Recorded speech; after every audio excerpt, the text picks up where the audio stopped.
بسم اللہ الرحمن الرحیم۔ پارہ نمبر 20 امن خلق۔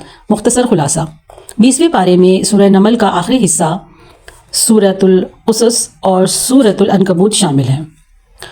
سورہ نمل کے آخری حصے میں اللہ تعالیٰ کی قدرت اور اس کی وحدانیت کے دلائل ذکر کیے گئے ہیں، جن میں یہ بتایا گیا ہے کہ اللہ جس نے آسمانوں اور زمین کو پیدا کیا ہے اور آسمان سے بارش برسا کر خوبصورت اور تر و تازہ باغات لہلہاتے ہیں، اسی کی مرضی سے وہ محسن حقیقی ہے جس نے انسان کے لیے زمین کو باعث قرار بنایا ہے۔ مجبوری اور مظلومیت، بیماری اور تکلیف کے وقت کسے پکارا جاتا ہے؟ بر و بحر کی تاریکیوں میں راستہ کون دکھاتا ہے؟ انسان کو ابتدا میں کس نے پیدا کیا تھا اور دوبارہ کون پیدا کرے گا؟ ان دلائل اور عقیدہ توحید کے بعد دوسری بنیادی مسئلہ جو مشرکین کی سمجھ میں نہیں آتا تھا وہ یہ کہ یہ کیسے ممکن ہے کہ ہم اور ہمارے آبا مٹی ہو جائیں تو ہمیں دوبارہ پیدا کر دیا جائے گا۔ ان کے اس کھوکھلے اعتراض کے جواب میں اللہ نے اپنے نبی کو تسلی بھی دی اور مشرکین کو وعید بھی سنائی اور بتایا کہ یہ جہاں بس اس وقت تک باقی ہے جب تک سور نہیں پھونک دیا جاتا۔ حضرت اسرافیل علیہ السلام پہلی بار سور پھونکیں گے تو ارض و سما کی ساری مخلوق پر خوف اور ہیبت طاری ہو جائے گی۔ دوسری بار سور پھونکیں گے تو کائنات کی ہر چیز کو موت آ جائے گی۔ جب تیسری بار سور پھونکیں گے تو سب قبروں سے زندہ اٹھ کھڑے ہوں گے۔ جیسے اس سورت کی ابتدا عظمت قرآن کے بیان سے ہوئی تھی، یوں ہی اس کے اختتام پر بتایا جا رہا ہے کہ انسان کی سعادت یہ ہے کہ وہ اس کتاب مقدس کی تعلیمات کو مضبوطی سے تھام لے۔ آغاز ہوتا ہے سورۃ القصص کا۔ سورہ قصص مکی ہے اور اس میں 88 آیات اور 9 رکوع ہیں۔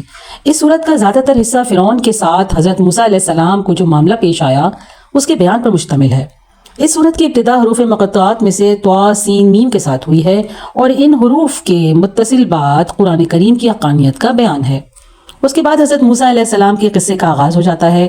سورہ قصص بتاتی ہے کہ فرعون مصر میں بڑا بن بیٹھا تھا، تکبر اور جور و جفا میں حد سے آگے بڑھ گیا تھا۔ بنی اسرائیل جو مصر کی بہت بڑی اقلیت بن چکے تھے اس کے ظلم و ستم کا خصوصی ہدف تھے۔ انہی حالات میں حضرت موسیٰ علیہ السلام کی ولادت ہوئی۔ حضرت موسیٰ علیہ السلام کی والدہ پریشان ہو گئی کیونکہ وہ جانتی تھی کہ فرعون کے کارندوں کو اگر خبر ہو گئی تو وہ نومولود کو زندہ نہیں چھوڑیں گے۔ انہوں نے صندوق بنایا، اس میں اپنے لخت جگر کو لٹا کر نیل کی لہروں کے حوالے کر دیا۔ صندوق پانی پہ تیرتے ہوئے فرعون کے خادماؤں میں سے ایک نے اٹھا کر اس کی اہلیہ حضرت آسیہ کی گود میں ڈالا۔ فرعون اس معصوم بچے کو بھی ذبح کرنا چاہتا تھا لیکن رب العالمین کا فیصلہ کچھ اور تھا۔ آسیہ نے کچھ اس انداز سے بات کی کہ اس شخص کا دل بھی پسیج گیا۔ اللہ کا فیصلہ یہ تھا کہ وہ بچہ جسے اپنے وقت کے سب سے بڑے ظالم اقتدار کے لیے خطرہ بننا تھا اس کی پرورش اسی کے گھر میں ہوئی۔ حضرت موسیٰ علیہ السلام نے جوانی کی حدود میں قدم رکھا تو آپ کے ہاتھوں ایک قبطی کا خون ہو گیا۔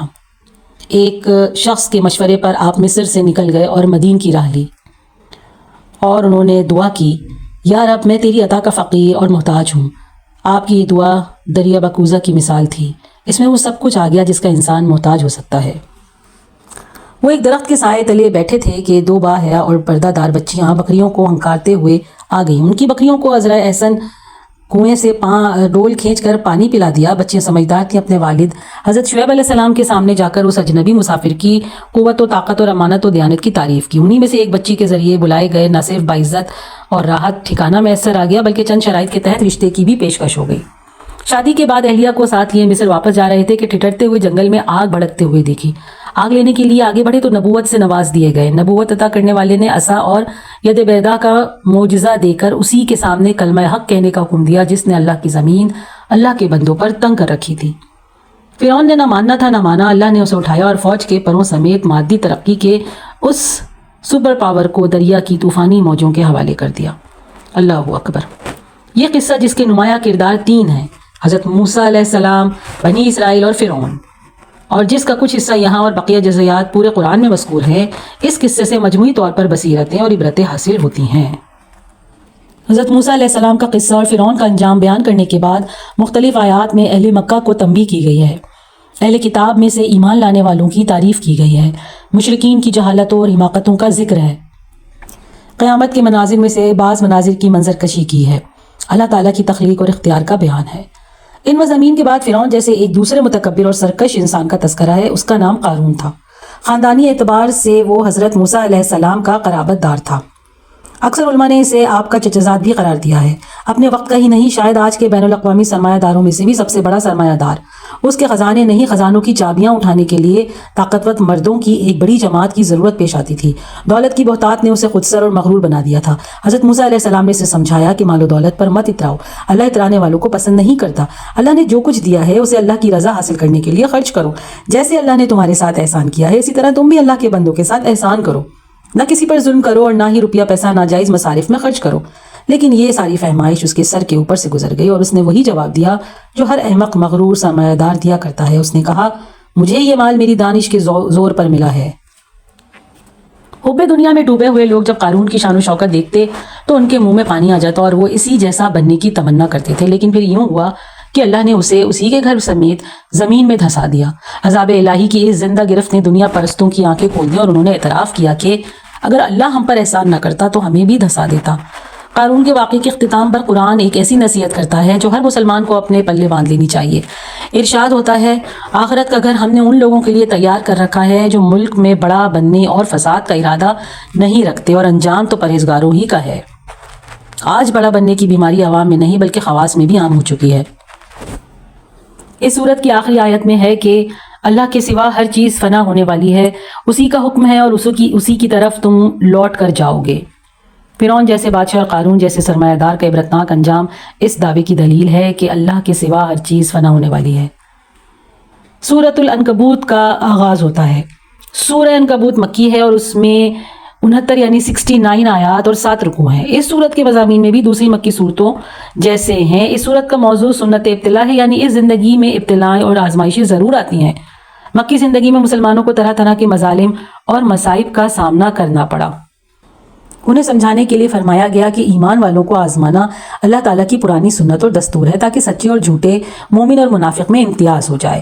ارشاد ہوتا ہے، اور بعض لوگ ایسے ہیں جو کہتے ہیں کہ ہم اللہ پر ایمان لائے، جب انہیں اللہ کی راہ میں کوئی ایذا پہنچتی ہے تو لوگوں کی ایذا کو یوں سمجھتے ہیں جیسے اللہ کا عذاب، اور اگر تمہارے پروردگار کی طرف سے مدد پہنچے تو کہتے ہیں کہ ہم تو تمہارے ساتھ تھے۔ کیا اللہ نہیں جانتا جو کچھ اہل عالم کے سینوں میں ہے؟ آیت نمبر 10۔ ایمان والوں میں سے سب سے زیادہ اور سخت آزمائشیں اللہ کے نبیوں پر آئیں، اس لیے سورت میں حضرت نوح، حضرت ابراہیم، موسیٰ، ہارون علیہ السلام کے قصے اجمالی طور پر ذکر کیے گئے ہیں تاکہ ایمان والے جان لیں کہ اہل حق پر ابتلائیں تو آتی ہیں، لیکن یہ ابتلائیں دائمی نہیں ہوتی۔ انجام کار اہل حق کو غلبہ نصیب ہوتا ہے اور ان کے مخالفین کو ہلاک کر دیا جاتا ہے۔ سورت کے اختتام پر مشرکین کے بتوں کو عنکبوت یعنی مکڑی کے ساتھ تشبیہ دی گئی ہے، جیسا کہ اس کا جالا ازہد کمزور ہوتا ہے، نہ سردی سے بچا سکتا ہے، نہ گرمی سے، اور نہ ہی تیز ہواؤں کا مقابلہ کر سکتا ہے۔ یوں ہی مشرکوں کے بت کمزور ہیں، نہ انہیں نقصان سے بچا سکتے ہیں اور نہ ہی کوئی فائدہ پہنچا سکتے ہیں۔ اور اس طرح 20ویں پارے کا اختتام ہوتا ہے۔ صدق اللہ العظیم۔ Narrated by Sabeen Abbas. اس ویڈیو کو زیادہ سے زیادہ شیئر کیجیے تاکہ اللہ کا پیغام قرآن زیادہ سے زیادہ لوگوں تک پہنچ سکے۔ ویڈیو کو لائک کیجیے، کامنٹ کیجیے، شیئر کیجیے اور اس چینل کو سبسکرائب کیجیے۔ جزاکم اللہ خیرا کثیرا۔ Thank you.